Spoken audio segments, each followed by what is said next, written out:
Dahil yung candy na ibinigay niya pala kanina ay may rune magic para sa tracking. Isang napakatalinong paraan para siguradong magkita silang dalawa. Hintayin mo lang ako, Alicia, sabi ni Corin sa sarili. Magkikita tayo agad. Habang nagkakagulo, nagsimulang dumami ang mga estudyante na nakikipaglaban kay Alicia. Napakunot-noo ito at nagtanong, bakit kaya ganito? Hindi ba medyo unfair naman ang gantong pagsugod nyo ng sabay-sabay? Sabi ni Alicia. Pero ang sagot ng isa, hindi misi. Ang unfair dito ay ang mga abilities mo kumpara sa amin. Isang estudyante ang sumugod mula sa likod niya. Sumisigaw pa habang nasa ere. Please, ma-knockout ka na, halimaw.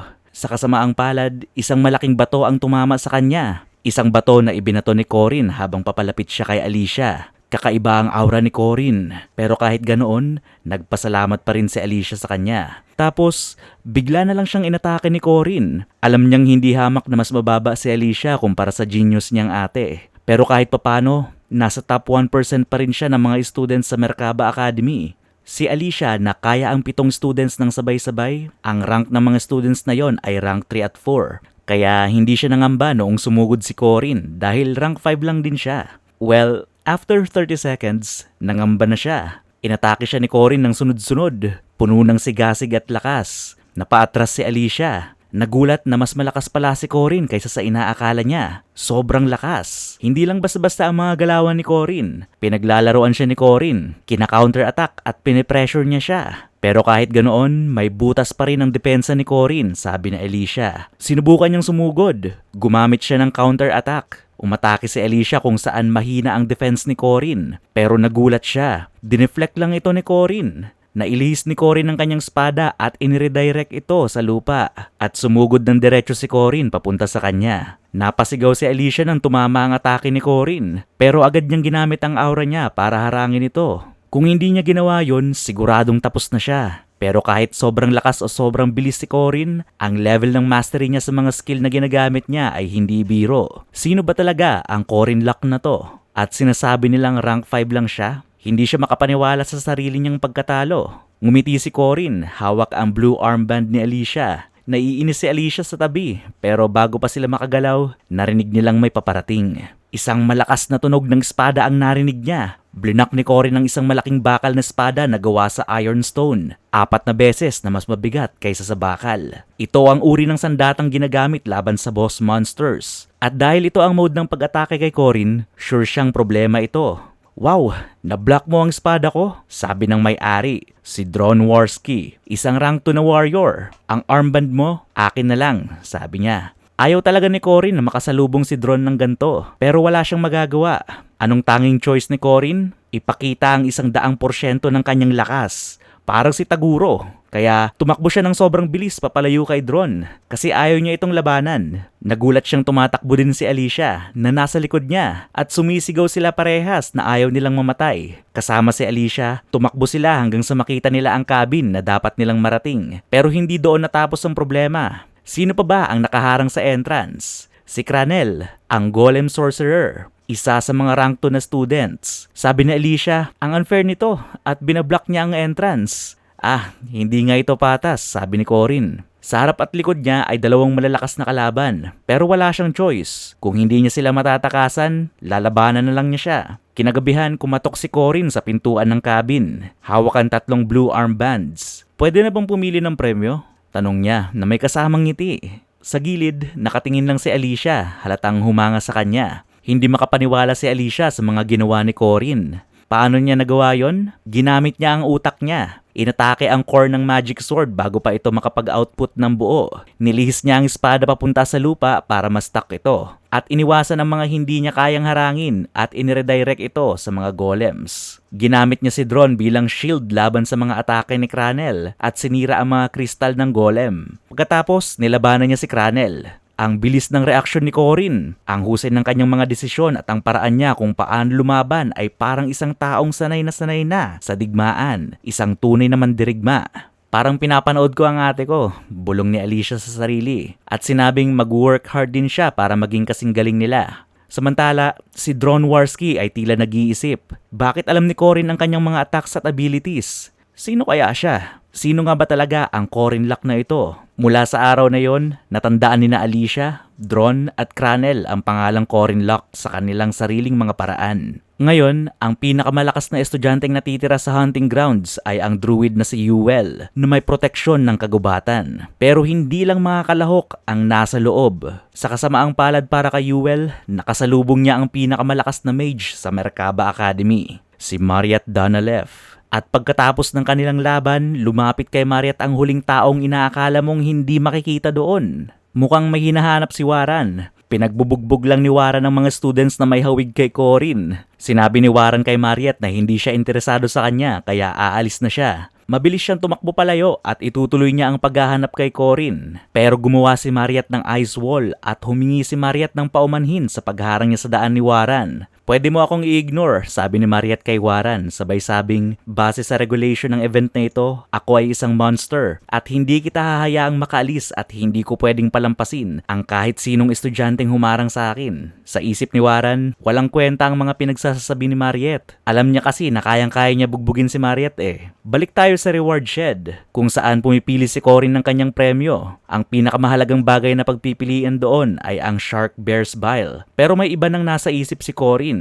Pinili niya ang Mandrake Seed. Paano naman ang natitirang 17 points? Tanong ng isang lalaki kay Corin. Kaya kumuha siya ng nutritional plant supplements at earmuffs. Dalawang bagay na makakatulong sa kanyang plano para palaguin ng Mandrake Seed. Napansin ni Corin na kahit sa dami ng beses niyang inulit ang larong ito sa past life niya, hindi pa niya naranasang maging ganito ka-perfect ang takbo ng mga pangyayari. At sa unang pagkakataon, nakita niyang parehong nakarating sa finish line sina Jaeger at Lark. Kung may sapat pang lakas si Jaeger para mag-training pagkatapos nito, sigurado siyang may sapat din itong lakas para tulungan siyang hanapin ang Golem Core. Nagulat si Cranel sa alok na tulong ni Corin sa kanya. Hindi niya inakala na tutulungan siya ni Corin. Pero dahil mahalaga ang core para kay Cranel, 3 silang naghanap. Hindi nagtagal, nahanap nila ito. Sa nakaraang buhay ni Corin, madalas niyang katrabaho si Cranel dahil goods gamitin ng golems pag may kalaban silang malalaking halimaw. Ginagamit nila ang golems bilang aggro tankers o taga-take ng damage. Paunti-unti, natatapos ang mga kaganapan. Nakita ni Cranel ang golem core. Si Alicia Arden ay sugatan pa rin. Si Dronwarski naman, wala ng lakas para lumaban. Si Yuel, ang rank 2 na druid ay patay na. Hindi, joke lang, buhay pa naman siya.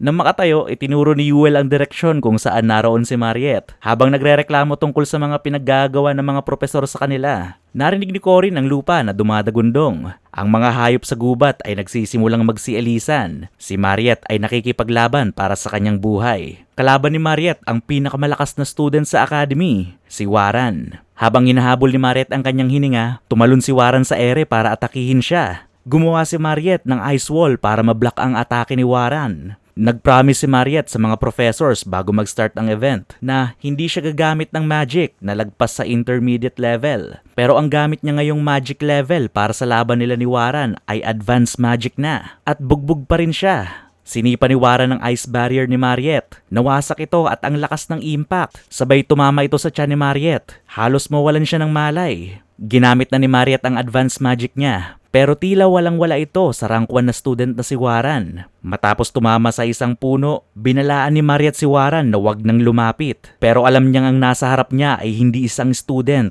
hindi isang mage, at hindi rin isang kaibigan. Isa itong natural disaster. Sa kabutihang palad, dumating si Professor Josephine para iligtas siya. Okay ka lang ba? Tanong nito. Nanghina si Mariat at sumagot ng oo, bago tuluyang mawalan ng malay dahil sa pagod. Tapos na ang event at maraming unexpected results sa event na ito. Tulad ng nag-first place si Corin sa pataasan ng points. Kahit na rank 5 student lang siya at hindi siya ang inaasahan na maging first placer. Pero habang nangyayari ang event, may ginawa si Corin. Pinuntahan ni Corin ang outskirt ng forest para makipagkita sa isang nilalang na naroon. Nilagyan niya ng maraming eye drops ang kanyang mga mata at kunwari nadulas siya sa lake at hinulog ang Mandrake Seed. Sumigaw pa siya ng, "Oh no! Ang precious na buto na bigay ng aking ina ay nahulog. Oh no!" Pagkatapos ng unnecessary na kadramahan niya, isang matandang ermitanyo ang lumabas, ang Gold Axe Taoist Hermit. Tinanong siya ng Hermit, "Sa'yo ba itong gold at silver seeds?" Sinagot ito ni Corin ng isang malinaw na hindi. Nang tanungin tungkol sa ordinaryong Mandrake Seed, sumagot siya ng oo. Pinuri ng hermit ang kanyang katapatan at ibinigay sa kanya yung 3 buto bilang gantimpala. Ang Gold Seed at Silver Seed ay may mga espesyal na epekto na bihirang makuha. Sa nakaraang buhay ni Corin, kinain ni Siho ang Gold Seed habang siya naman ang kumuha ng Silver Seed. Pero sa pagkakataong ito, lahat ng buto ay sa kanya. May 3 linggo na lang bago mangyari ang special mission na magiging sanhi ng pagiging vampira ni Mariette at ang pag-transform niya bilang unang boss sa game. Isa iyon sa dahilan kung bakit ipinakita ni Corin ang kanyang lakas sa mga rank 2 na students. Kung maipapakita niyang malakas siya, magiging interesado sila sa kanya. Basta walang supernatural na event na mangyari. Madali lang dapat iligtas si Mariette mula sa kanyang kapalaran bilang vampira. Hindi nga lang ganun kasimple. Mukhang huli na. Gising na siya bilang vampira at nauuhaw siya. Kinakausap ni Professor Josephine si Warren about sa mga nangyari sa training event. Pero sa ngayon, kailangan munang magmuni-muni ni Warren sa kaguluhang ginawa niya. Ilang araw na ang nakalipas habang iniisip ni Warren kung dapat ba siyang tumalon palabas ng bintana para makatakas, ay bigla siyang nagulat. Nakita niya si Corin sa labas ng bintana. "Anong ginagawa mo dito?" sigaw niya. Pero ngumiti lang si Corin habang inabot ang dala niyang cake para kay Warren bilang treat. Technically, hindi naman siya lumabag sa rules ng school na bawal pumunta sa lugar kung saan nasaan si Warren. Dahil nakalambitin lang siya sa puno, hindi daw nilabag ni Corin ang rules. Okay, Corin, sabi mo eh. Pero nang malaman ni Corin na 4 na araw nang hindi bumibisita si Madam Josephine kay Warren, nalungkot siya at binisita niya si Warren. Nang biglang bumigay ang sanga ng puno at nahulog si Corin sa lupa, ang kanyang Persistent Warriors Regeneration ay nag-activate para protektahan siya mula sa malalang pinsala. Pero seryoso, iniwan ng mga guro ang pinakadelikadong estudyante ng Merkaba nang walang bantay ng ganto katagal? May mali rito. At mukhang malaki ang problema. Agad-agad pumunta si Corin sa infirmary kung saan dapat naka-confine si Mariette. Ngunit hinarang siya ng guard at tumanggi sa kanyang request na bisitahin si Mariette. Sinubukan niyang utuin ng guard. Sinabing iniutos ni Madam Josephine na dalhan niya ng pagkain at inumin ng guard. Naniwala naman ang utu-utong guard na masyadong natuwa sa sandwich na binigay ni Corin. Sumakit bigla ang tiyan ng guard pagkatapos ng unang kagat niya sa sandwich na binigay ni Corin. Agad siyang tumakbo papunta sa CR at sinabihan si Corin na siya muna ang magbantay sa pintuan. Sinabihan niya ito na wag papasok si Corin sa infirmary. Yeah, sure. Di yan papasok. Pagpasok sa infirmary, agad niyang hinila ang kumot sa kama kung saan dapat nakahiga si Mariette. Pero nagulat siya. Si Isabel ang naroon at may 2 sugat sa leeg. Tila kagat ng vampira. Ayun, tama ang hinala niya. Ang unang boss ng kwento ay tumatakbo na ngayon sa loob ng campus. 3 weeks na mas maaga kaysa sa original na timeline. Hindi sila handa para dito dahil si Alicia ay sugatan pa at may bone fracture sa 8 bahagi ng katawan. Nakasalanan at kagagawan ni Corin. Sirang-sira ang sandata ni Dronwarski, nakasalanan at kagagawan ni Corin. At sira pa rin ang core ng golem ni Cranel Luden. Yup, kasalanan pa rin niya. Kung hindi siya makakabuo ng maayos na team, malamang mamamatay silang lahat. Sa nakaraang buhay niya, inantay lang nila si Mariette sa dorm at sa kanila sinimulan ng plano. Pero dahil kay Corin, magulo na ang lahat. Wala siyang choice kundi buuin ng team tulad ng dati at gawin ito sa sarili niyang paraan. Hindi niya rin alam kung ano ang mangyayari sa situation kung isasama niya si Warren sa team. Kaya ang una niyang nilapitan ay si Dronwarski. Sinabi niyang may need tayong hanapin na tao. Kailangan siyang hulihin nang hindi siya pinapatay. At special grade ang difficulty ng quest, sabi ni Corin. Ano? Baliw ka ba? Sagot ni Dron. Ayaw nitong sumali sa laban na hindi kayang palanalunin. Pero inalok ni Corin ng Epic Soul Dust bilang collateral na may 100% purity at binayaran siya ng 20 gold coins. Ayun, sumali si Dron. Sunod, sa library, sinama niya sa team si Druid Yuel na pumayag naman. Pagkatapos, hinila niya ang 2 lalaki mula sa kantin, sina Jaeger at Lark. Hindi ito ang perfect team pero ito ang pinakamainam na bubuo ng team sa ilalim ng gantong mga kondisyon. Ayon sa impormasyong nakuha ni Corin, nagtago si Mariette sa kagubatan at may isang kagubatan lang sa Merkaba, ang hunting grounds. Inutusan niya si Yuel na tanungin ang mga espirito kung nasaan si Mariette at kaagad nilang itinuro kung nasaan siya. Biglang umatake ang isang halimaw na muntik nang tamaan si Corin sa leeg. Napilitang lumaban ng team. Si Jaeger agad ang pumunta sa harapan pero binalaan siya ni Corin na huwag niyang hahayaang mapalibutan siya. Unti-unti nilang naubos ang mga halimaw habang maingat na pinamumunuan ni Corin ng laban. Pagkatapos ng laban, napansin ni Corin na kakaiba ang kilos ng mga halimaw. Bakit parang may tinatakasan sila na mas nakakatakot pa kaysa sa kanila? Tanong niya. Nasa likod lang pala nila si Mariette. Nagpa siya si Corin na siya ang mag-lead sa harapan kasama sina Yeager at Dron, habang sina Ewell at Lark ang bahala sa likuran. Biglang nag-activate ang Commandment of Oath ni Corin na nag-boost ng kanyang stats ng 50%. Kasabay nito, narinig niya ang malinaw na boses sa isip niya. Simulan mo na ang unang hakbang para iligtas ang mundo. Talunin mo si Mariette Danalev. Ang Commandment of Oath ay nagka-conflict sa Commandment of Duty na nagdulot ng error at nagbukas ng bagong quest para kay Corin. Iligtas si Mariette Danalev. Sinabi ng system sa kanya na good luck. Napansin nilang umiiyak si Mariette pero walang nagbago sa layunin ng kanilang misyon. Tapusin ang demonyo sa loob niya at hulihin siya ng buhay.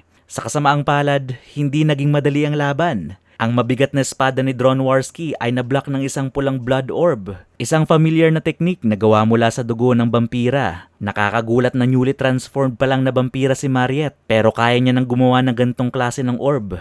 Yumakap si Mariette sa sarili habang sinasabi sa kanila na lumayo na lang sila. At biglang isang wide range attack ang papalapit sa kanila. Kaya gumawa si Ewell ng isang barrier para protektahan sila. Kung nasa ibang lugar sila, paniguradong sure kill sila. Pero dahil nasa kagubatan, ang natural na teritoryo ni Ewell, nagawa niyang itayo ang depensa gamit ang mga higanteng ugat na lumitaw mula sa lupa. Sa phase 2 ng laban, nagsimulang magpakita si Mariette, pero hindi pa niya ginagamit ang buong kapangyarihan niya. Sa ngayon, ang magic ni Mariette ay malawak ang sakop, pero hindi pa ganoon kalakas. Pero mabilis na bumaliktad ang laban. Ang dugo sa mga ugat ay nag-crystallized at pagkatapos ay sumabog. Sinira ang kanilang wall defense. Nang bumagsak ang barrier, sinimulan ni Ewell ang pagbigkas ng mga spell na inukit ni Corin para sa kanya. Isang sinaunang text na pwede lang i-activate ng isang pure-blooded druid. Ang spell na ito ay isang hidden piece na makukuha lang kung matatapos ang kwento ni Ewell bilang isang sage of the forest. Ang resulta, isang Wicker Man. Isang higanteng nilalang na gawa sa kahoy. Naging sobrang saya ni Ewell nang makita niyang buhay ang nilalang. Isang owlbear ang itinapon bilang sakripisyo sa loob ng Wicker Man para palakasin ito. Ang Wicker Man ay parang isang golem-type weapon na gumagalaw hanggang sa maubos ang enerhiya nito. Nagpaulan si Mariette ng mga sibat na gawa sa dugo, ngunit tila walang epekto sa Wicker Man. Ngunit nang tumama ang isang sibat sa core nito, bigla itong huminto. Bumagsak ito nang walang buhay sa lupa. Napatigil ang lahat habang si Corin at ang iba pa ay nagtanong sa kanilang sarili. Paano ito nangyari? Napaatras sina Ewell at Lark at tinanong ni Yeager si Corin, kaya ba talaga natin to? Napansin ni Corin na naubos na ni Mariette ang mga wide range attacks niya at alam niya kung ano ang ibig sabihin nito. Oras na para umatake. Kasama sina Yeager at Dron, umatake si Corin. Dinadodge at dinedeflect ang mga rumaragasang sibat. Ang orb na protection ni Mariette ay tinarget ni Dron para hindi na ito makagalaw. Tumalon si Yeager at hinampas ito at tuluyang nasira na. Napangiti sila dahil dito. Biglang nag-activate ang phase 3 at nagsisisigaw si Mariette sa gubat. Ang Realm of Blood ay isang napakalakas na spell at sa isang iglap lang, napalipad sina Yeager at Dron. Nawalan sila ng armas, lakas, pati na ng malay. Naiwan si Corin ng mag-isa. Nakulong sila sa realm na gawa ng vampira. Parang domain expansion ba? Na-trigger ito noong nasira nila ang orb ni Mariette. Pero may mas malaking problema. Hinihigop ng orb ang dugo at mana ni Mariette para gawing depensa. Hindi kailanman inakala ni Corin na magiging siya lang ang matitirang nakatayo sa gantong sitwasyon. Sa normal na circumstance, kailangan ng 3 o higit pang tao para matapos ang phase 3. Pero siya na lang ang lalaban kay Mariette. Ano kaya ang magiging resulta pagkatapos ng laban? Tanong niya. At napagtanto niya na pareho pa rin ang kalalabasan. Kung maililigtas niya si Mariette, magagawa niyang baguhin ang future. Pero kung magkamali siya, wala nang natitirang pag-asa para sa kanilang lahat. Hindi pa tapos ang laban.